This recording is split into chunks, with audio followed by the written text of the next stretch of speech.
يسجدان والسماء رفعها ووضع الميزان ألا تطغوا في الميزان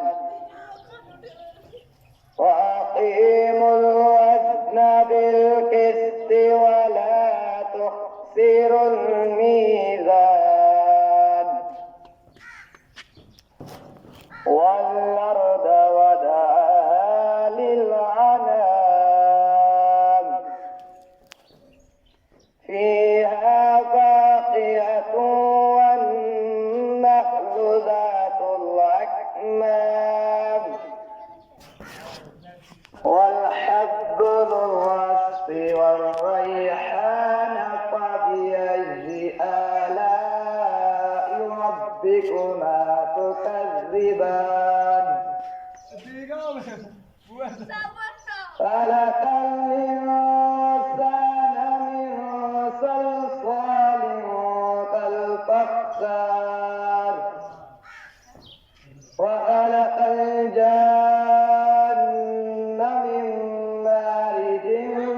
من نار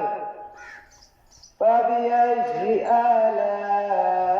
آلاء ربكما تكذبان رب المشرقين ورب المغربين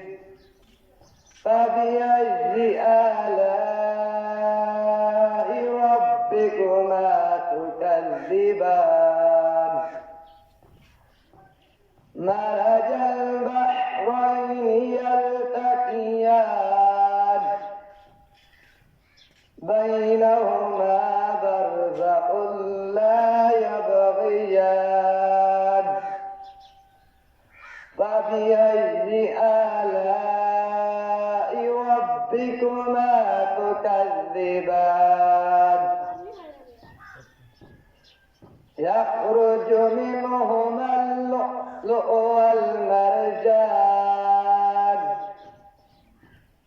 فبأي آلاء ربكما تكذبان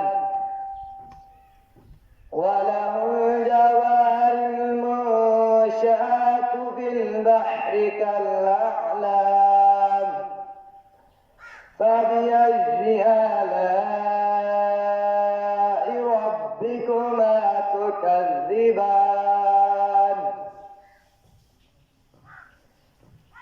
بسم الله الرحمن الرحيم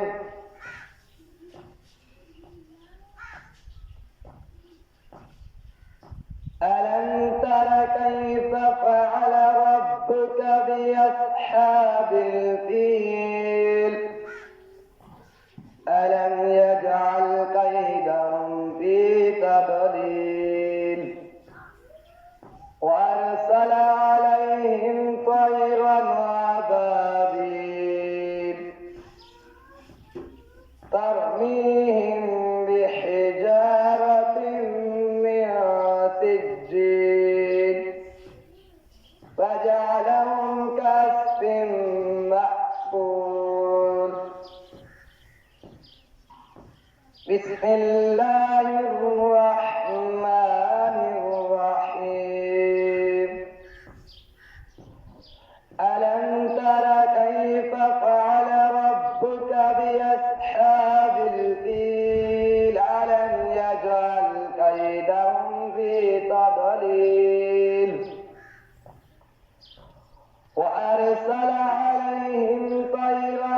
أبابيل ترميهم بحجارة من سجيل فجعلهم كعصف مأكول